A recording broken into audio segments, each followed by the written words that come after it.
Hey everybody, welcome to the channel. Well, let's get right into it. The crypto casino has crashed today. Welcome to the channel. My name is Justin. You're on Fast Entrepreneur. None of this is financial advice. Do your own research. Let's get into it. So, if you've been paying any attention, today, major crash all over the crypto market, and it happened fast. It was swift. So why did it happen? Well, I don't know if I can say why, because there may not be a perhaps reason why, but it looks like we can say what. And if the what becomes the why for you, then that's just fine by me. We're talking about leverage trading. We're talking about margin trading. And so, I mean, I've talked about it before on the channel. Most of the time when I talk about it, I tell you, listen, you know, use a stop loss. If you don't use a stop loss, you're just taking on additional risk. And you risk the possibility to be liquidated. So what does that mean? And why does that create these types of events like flash crashes? So if you think about it, say you got $100. Well, you could put $100 on the table and maybe it'll go up or go down. What if the casino says, hey, give me $100 and I'll match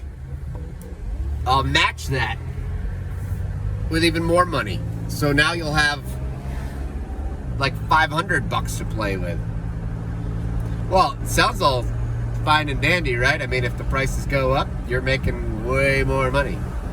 But just on the flip side, if the prices go down, you're on the hook and you potentially could get liquidated, meaning you lose all your funds. And because you're playing with money that's not yours, smaller price movements under leverage actually turn into larger consequences, whether it be positive or negative.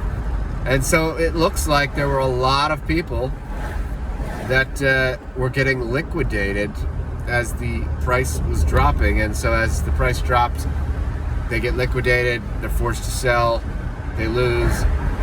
That triggers other liquidations, forced sells. And so it just goes down the chain. Eventually, some buyers stepped in, as they usually do in these cases, and could be institutional buyers, big buyers, but regardless, the market did recover a bit, but it didn't go back to where it was just 24 hours ago.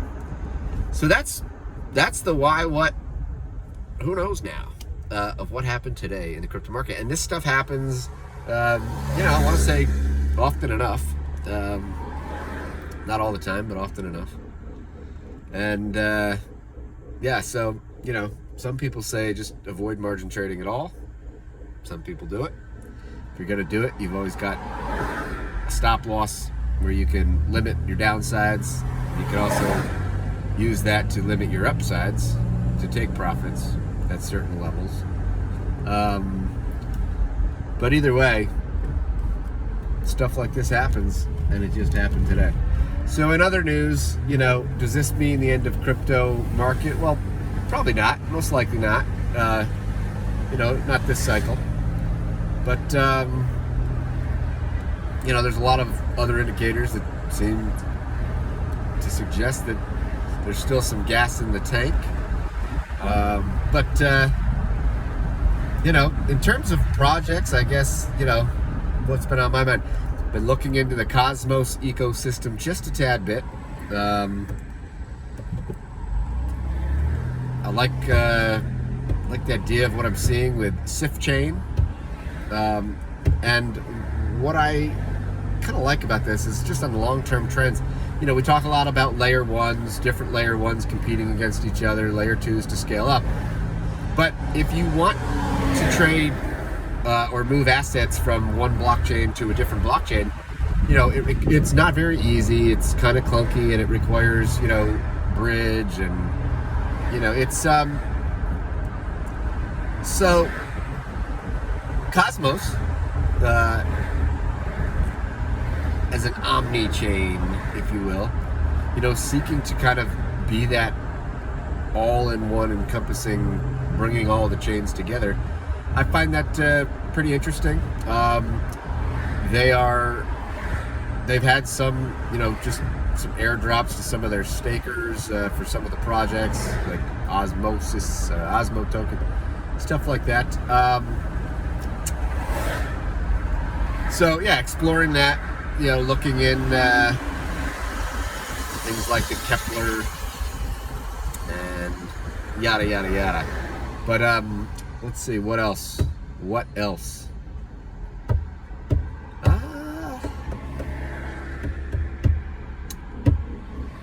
Obviously, we're still waiting to see the Pulse Chain launch upcoming. Should be exciting. But there's exciting stuff in crypto every single day. I just, sometimes I just like to share a few things that I am thinking about, and yeah. So, how's your day going, folks? Going well? It's a nice sunny day here in upstate New York. We've had some, some interesting weather over the last several weeks. Downstate New York City, you probably saw some of those pictures and videos on the news of the flooding, the hurricane. What else? County fairs up here seem to be all in bloom. I recently went to one, saw some pretty cool magic shows, stuff like that. And it's back to school season is here now. People go and do their back to school shopping. School up here is starting this week. Colleges, most of them are already in session. Government unemployment benefits ending this week for most, for the federal, the extra stimulus there, or not stimulus, you know what I mean, the extra $300.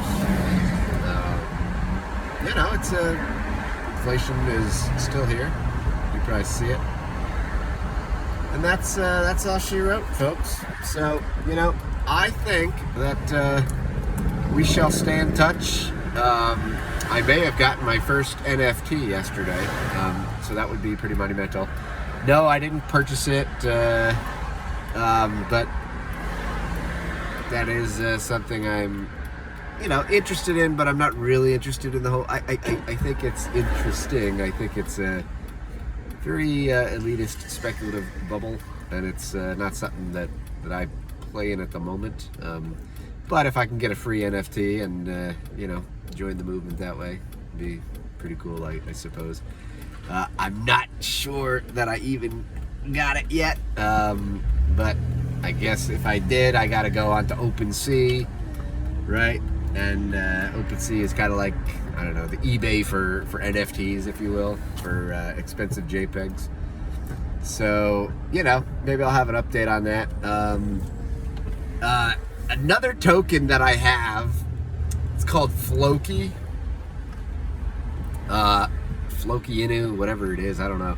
It's crazy because, okay, back in the dog meme days, right? And then Elon Musk, and Shiba Inu and blah, blah, blah, blah, blah. And then Elon's coming out and, apparently he's got a dog, or he's naming a dog, I don't know, Floki.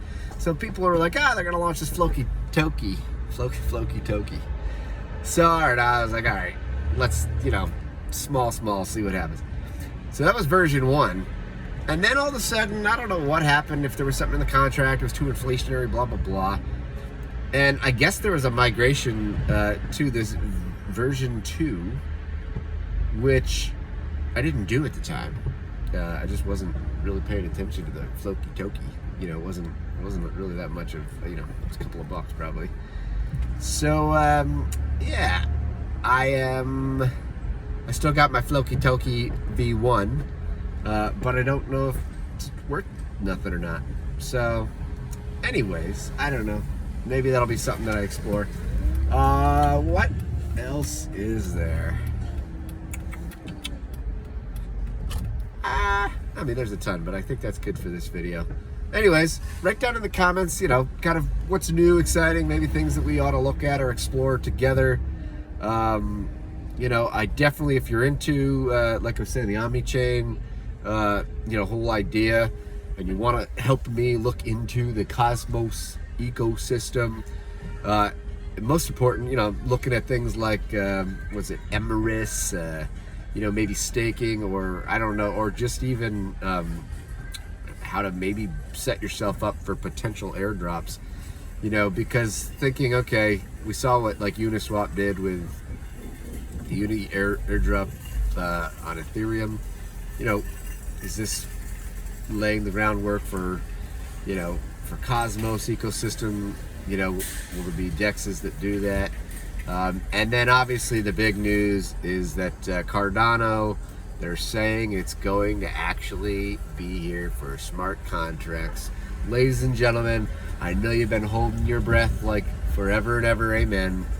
But that, my friends, that's something. That's something. So we'll see what happens. You know, anyways, this is kind of a lighthearted video. You know, I'm sitting here, where am I? I'm at the Walmart. And yeah. With that being said, I got nothing else. Peace.